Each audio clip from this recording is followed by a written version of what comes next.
Hello, everybody, and welcome to OnDeck's webinar on financing growth. Today, we're going to talk about all the different signs that your business is ready for growth in general and what you should be considering when you decide to start the journey of financing growth. Before we get started, there's just one question I'm going to ask you guys, and that is, we just want to get a little bit of information about who's on the webinar. So just wanted to find out who of you are actually a business owner, and it's not a problem if you're not, we just want to know who we're talking to here. So if you go and fill those out. Okay, great. Oh look, every person on the webinar is a business owner. That's amazing. So now we know who we're talking to, and we don't really need to get too specific into explaining some things that we know that business owners all know. Cool. So before we start talking about the content of the webinar, there's a few things that I want to go over just in terms of housekeeping. First of all, there's going to be a Q&A at the end of the webinar. If you have a question during the webinar, there is a question box on your right side in the webinar control panel. You can ask your question through there, and when we get to the Q&A, I will go through it and ask questions straight from there. If we don't get to your question, we will take note of it and email you an answer to your question after the webinar. The second thing is you can see us, myself, and Ty, who I'll introduce in a moment. And if you want us to be bigger or the slides to be smaller, you can adjust that as well on your screen. I cannot adjust that for you.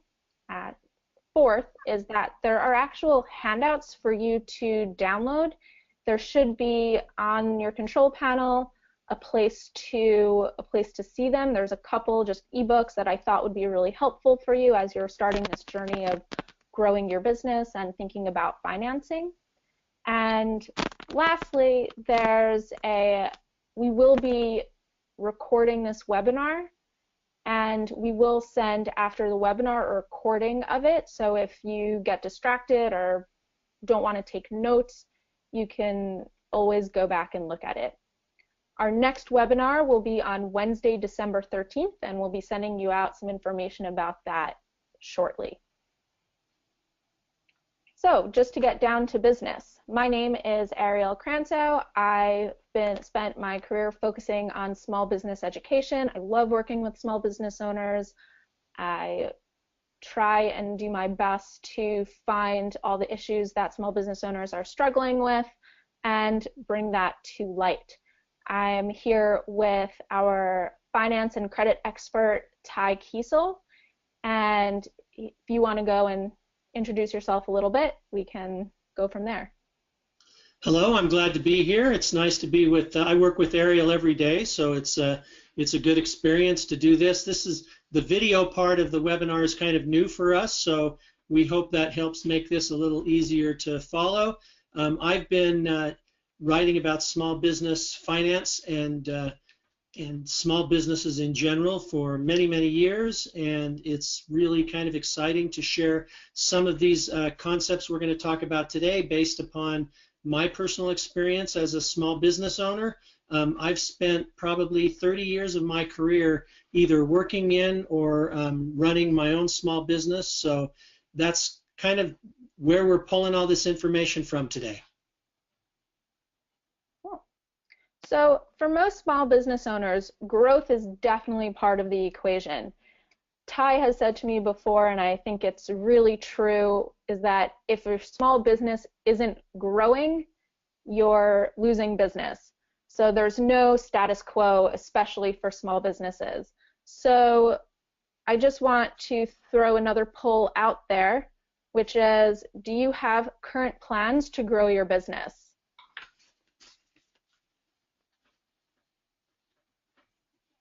Okay. So we've got a couple people saying that they are not currently planning any business growth, but it's great. You'll get the information for when you're ready. And some people have said that that they're planning to grow in the next 6 to 12 months. And only a few of you have said that you're actually ready to grow your business now. So that's really awesome information, and we will continue on. Yeah, this is a really timely topic, especially for this particular audience, because knowing when it's time to grow can be a challenge. But like Ariel mentioned before, it's not something. If you're not growing, typically you're declining as a small business owner. So how can you tell if your business is ready for growth? Are there specific measures you can look at? Are there indicators that might tell you that your business is ready for a growth push? And I think there are. We're going to talk about some of those. So let's talk about the first one. So here we have the first recognizing growth opportunities. How can you actually differentiate and measure your business is booming? What do you mean by that? You know, I'm a big advocate of keeping track every single month. In my business, I could tell you how business was doing this month compared to last month, this month, this year compared to the same month last year, and even on a day-to-day basis. And basically, if your business is doing more business now than it was a month ago, and things are expanding and you're doing more business regularly, that's probably the first thing. The next thing is if you're tracking that information, do you see a spike? If business regularly is growing at a 5% month over month or a 40% year over year basis or something like that, and you see a spike and it jumps up, and maybe you can explain it and maybe you can't explain it, that could be an indication that you're growing.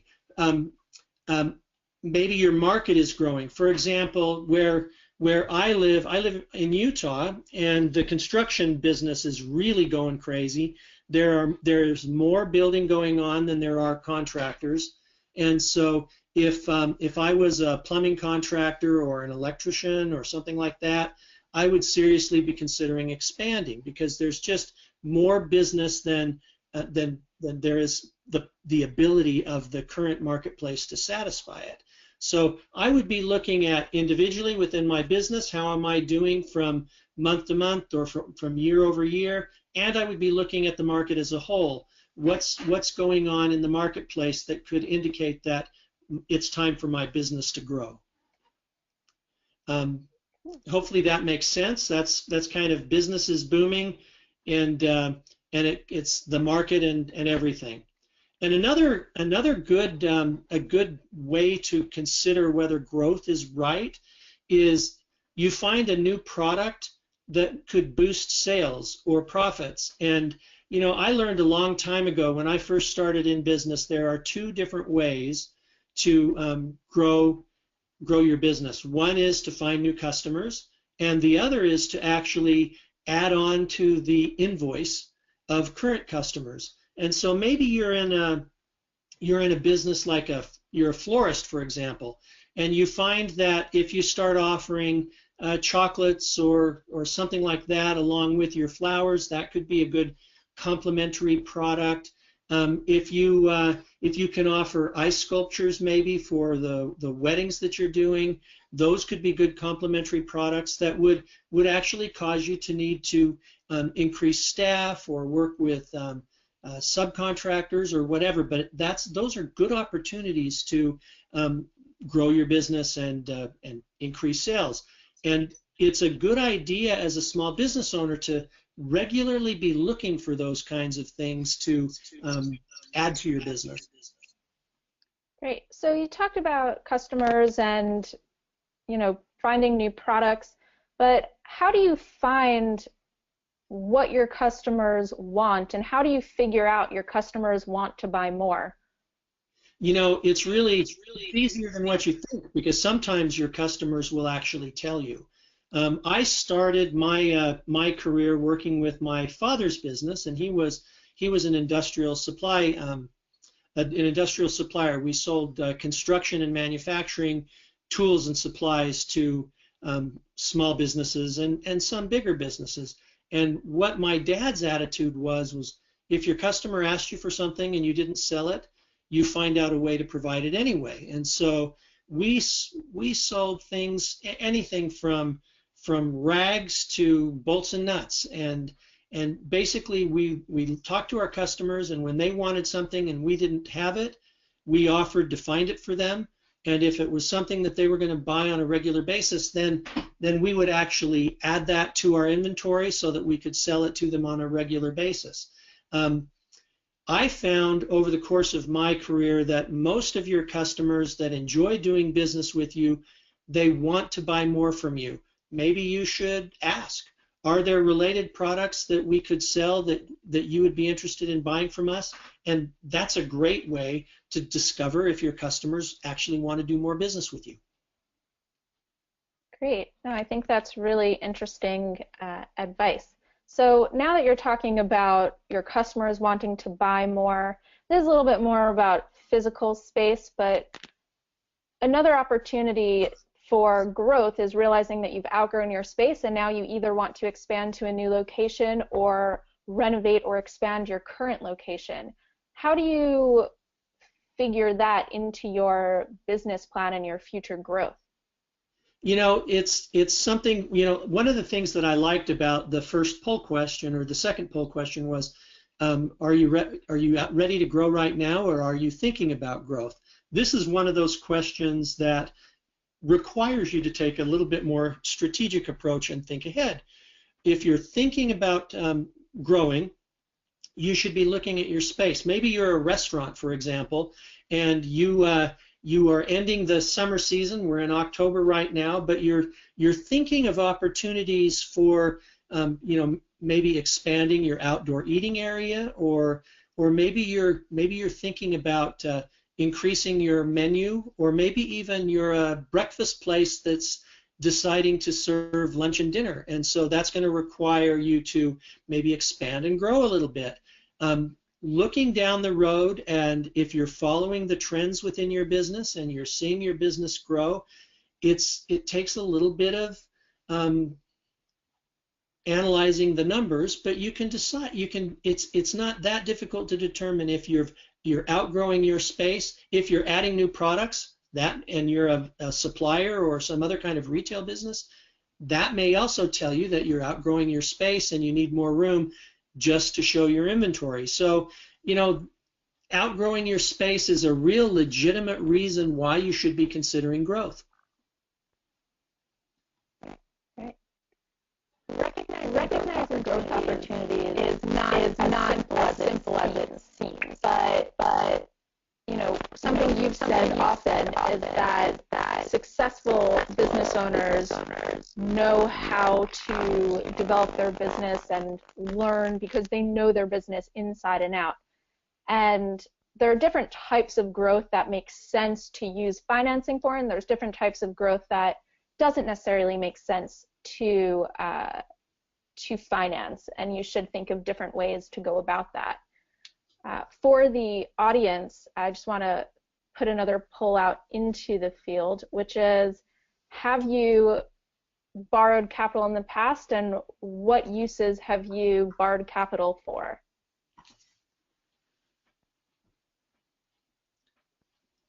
So almost everybody has said that they've used capital to generate increased ROI, or that they're expanding their physical location.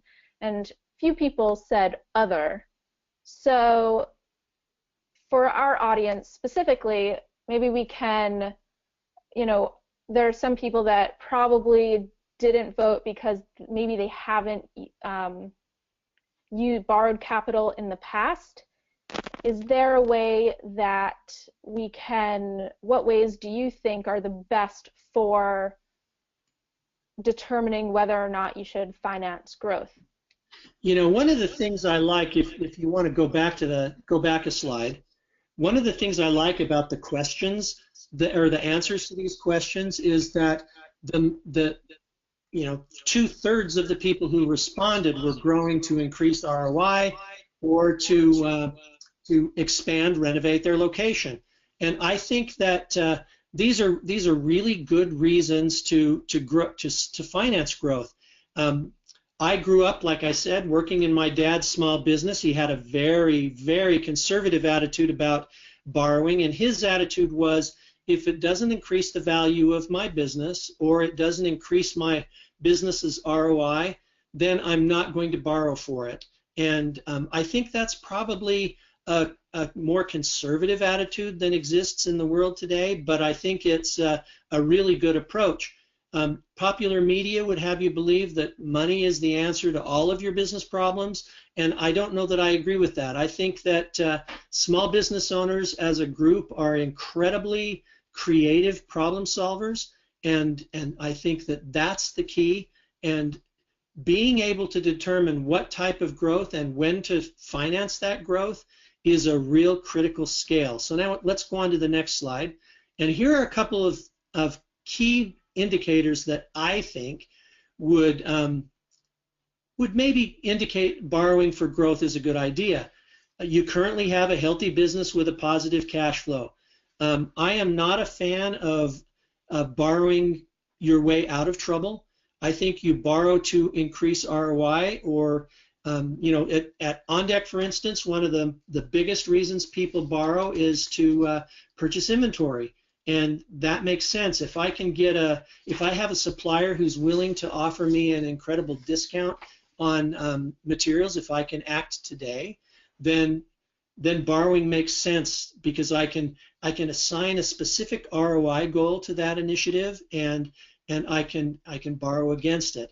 But in order to make that happen, I need to have the cash flow that can demonstrate to a lender that I have the ability to repay that loan, to service that debt. Basically, there are 3 questions that a lender wants the answer to. Now, they ask the questions in different ways, and they're not looking for specifically this answer in this way, but these are the questions. The first question is, can you repay a loan? And basically, that's why they ask you about your inventory, your cash flow, your revenue, those kinds, not your inventory, but your revenue and your cash flow, because they want to confirm that you have the financial wherewithal to make a periodic payment. The next question is, will they repay the loan?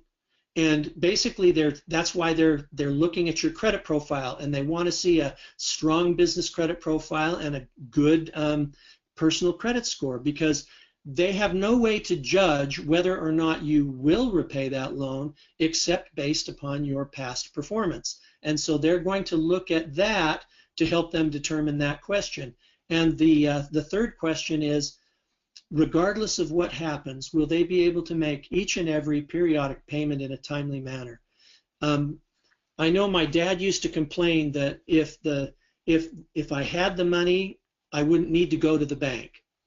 And while that's true, the bank wanted to be sure that he would be able to make repayment regardless of what happened. So typically, a lender is not going to be speculative with whether or not they lend to you. But if you have a defined ROI goal and a specific reason why you're borrowing, and you can articulate that to a lender, it will improve the odds of success as you apply and give you more options. I'm not part of the sales group, and I very rarely ever talk to a small business owner. But on occasion, when I have, the first question I ask is, what do you need the money for? And sometimes they can tell me, and sometimes they can't. That's a strike. And the second question is, how much money do you need? And if they say as much as I can get, that really causes me concern, because borrowing is expensive, and borrowing more than what you need can actually hurt your business. So you want to make sure you have a strong, healthy business and a positive cash flow, and then, depending upon your growth goal, it could make sense to borrow. Okay, Thank you. So the next area I really want to talk about is having a clear vision, which you touched on it just previously, of how you would actually use the borrowed capital. And business owners talk a lot about their future plans, and they talk about what they're doing now versus what they want to be doing and where they want their business to go. And I've talked with tons of business owners in my career, and my husband's a business owner, and we spend most of the day talking about how you're going to grow the business and what are the next steps. But rarely I actually hear small business owners saying that they've written an actual business plan, besides going to business school or some off chance of that. So I just want to find out from everyone here, have you ever written a formalized business plan for your own business? We'll give you guys a couple seconds to figure that out. We've got a 50-50 split on this one. So and that's pretty much what I've found in the field, is some people have, some people haven't. It's just a matter of what type of business you have and how your business started. A lot of small businesses start really organically, and it's not like you sat down and decided, today I'm going to start a business. So like my husband's business, he started it very organically, and never made sense to him to sit down and write a business plan. It's much more short strategy sessions once in a while to make sure that things are growing in the right direction. So what do you think about that, Ty? You know, I really like the idea of a vision and a plan. I'm not necessarily saying that you should always have a formalized business plan, but there are a couple things about that that I like. Number one is it causes you to think strategically about what you want to achieve in your business, and it's not something that I recommend you create. Like if you are going to go into the SBA or a bank or credit union, they're likely going to want to see a business plan.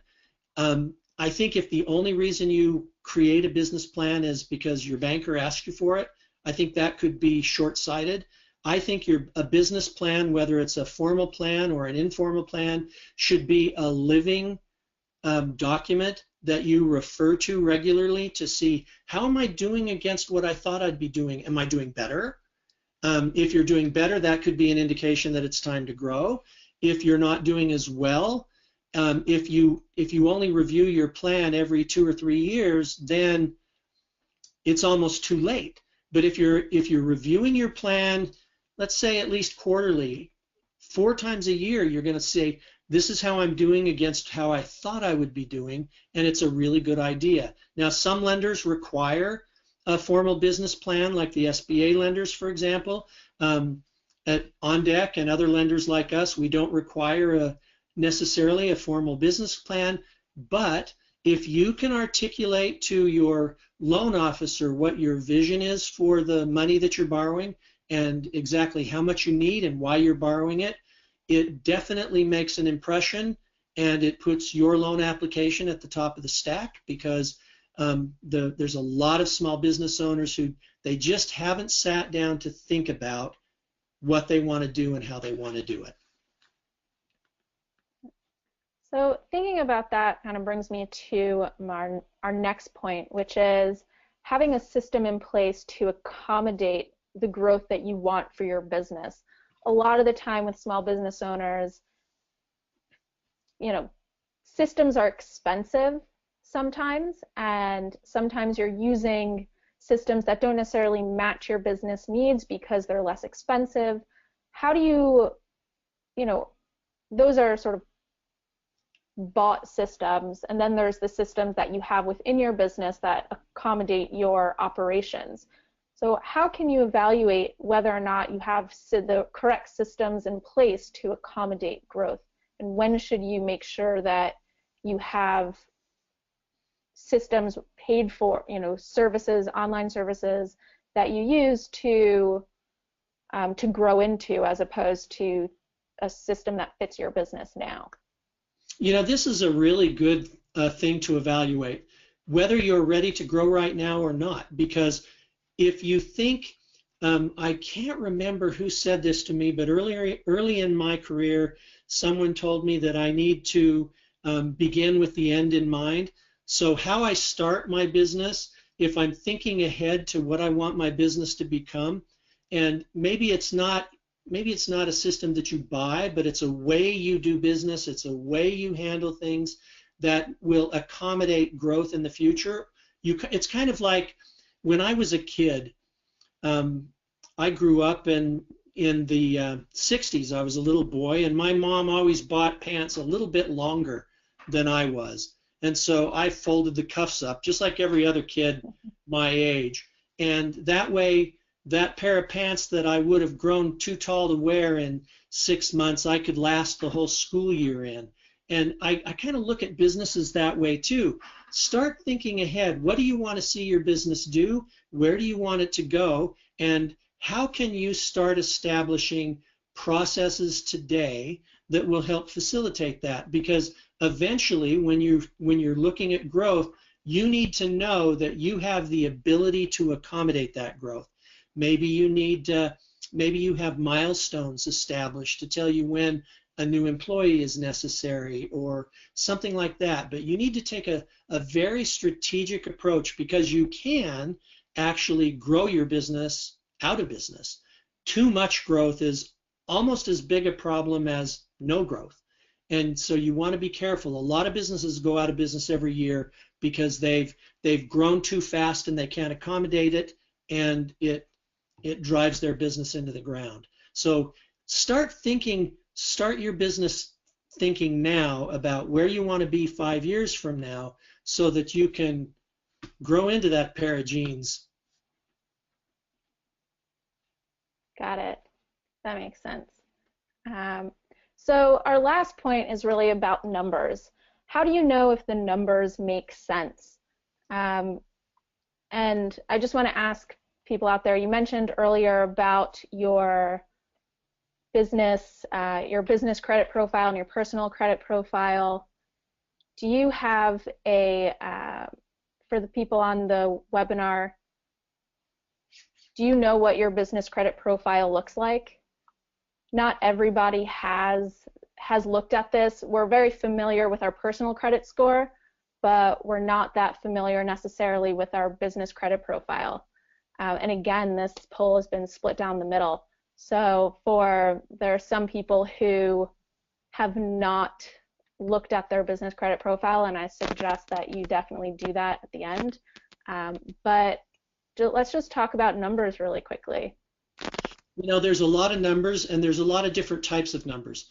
The first numbers that you want to look at are related to your credit profile. You know, for half of the audience, it looks like a little more than half of the audience, they're not familiar with the numbers in their business credit profile, what their credit profile says about them, and that's important to understand. It's going to be, that profile is going to compare you to other businesses like you, other businesses in your area, other businesses in your industry. It's going to give you a couple of scores based upon that, and creditors are going to look at those numbers to make decisions about your business. Ariel said we're pretty familiar with our personal credit score, which I think we are, but those are some of the numbers that you need to be really familiar with. Some other numbers that you need to be familiar with are a little more challenging, because most small business owners, and I was one of these guys, I didn't get in business because I was really excited about the bookkeeping process. However, there are a few numbers that you really need to have your head wrapped around. You know, your revenue is one of them. You need to really track your revenue and monitor your revenue, kind of like what we said in the very beginning. That's a good indicator of whether you're going to grow or not. Cash flow is another one. You know, cash is king was something that I always heard. I had a really good friend who was a CPA, and I didn't listen to him as much as I probably should have, because he talked a lot about cash flow. And it's more than just having money in the bank at the end of the month. It involves, you know, basically you take your assets and your liabilities and you come up with a ratio of assets to liabilities, and you're looking for twice as many assets as liabilities. So a 2-to-1 ratio is perfect, which is really hard for a lot of small business owners to do. But anything below 1-to-1, you're losing money. I once spoke with a lender who said, if I know more about the business by looking at the numbers than the small business owner does, I'm not going to give that business owner a loan. And this cash flow metric was one of those metrics that was really important to him. And it's a number that you should be very familiar with. If you're not familiar with numbers like this, sit down with your accountant and have him help you decide what are the 3 or 4 basic numbers that you need to be watching every single month. Revenue will be one, cash flow will be one, your expenses will be one. What does it cost you to do business? And ROI will be another. And you're going to want to make sure that those numbers make sense. Cash flow is an important one because a small business loan now becomes a liability on your balance sheet. And so if that additional liability negatively impacts your cash flow ratio, it might not be a good time to borrow to fuel growth. So it's really important to know what the numbers say so that you can make an informed decision. And fortunately for most small business owners, you have a tax accountant or a CPA or an accountant of some kind or some other trusted financial advisor that you can sit down with and make sure that you understand what the numbers are telling you and what numbers are the most important to monitor. Whoa. That was a lot of information. As usual, when you start talking about the numbers, I know that for business owners and myself, numbers make my eyes glaze over, and it's always a little hard to make the connection between what numbers work and what numbers don't. And I think you put it so simply that it makes doing the finances of any business a lot less terrifying. So now I want to bring up some questions. So I'll just take a look at the questions that have been asked throughout the webinar. So the first question that we have is, what are some of the ways I can tell if I have a healthy enough business to borrow? We kind of talked about this within the program. You want to look at your cash flow numbers. You want to see, for example, if you were to go to a lender like OnDeck, we're going to look at the last 3 or 4 months worth of your bank statements to make sure that you have the cash flow available to make the periodic payment. If you're always at the end of your cash flow at the end of the month, you might not have a business that's got the cash flow to actually borrow. Like I said in the very beginning, they want to know that you have the ability to borrow. That's the first question. Can you make loan repayment? Can you make a periodic payment? So I would start there. What's the cash coming in and out of your business? What's that cash flow ratio that we're talking about? Is there a healthy cash flow? Yeah. So next question that we got was, what's a good rule of thumb for ROI on borrowing that makes sense? This is a great question. A couple of years ago, I think it's the Automatic Transactions Association put together a survey, and they surveyed small business owners. And the average small business owner that was part of that survey said that they're looking for a 5 times ROI for every dollar borrowed.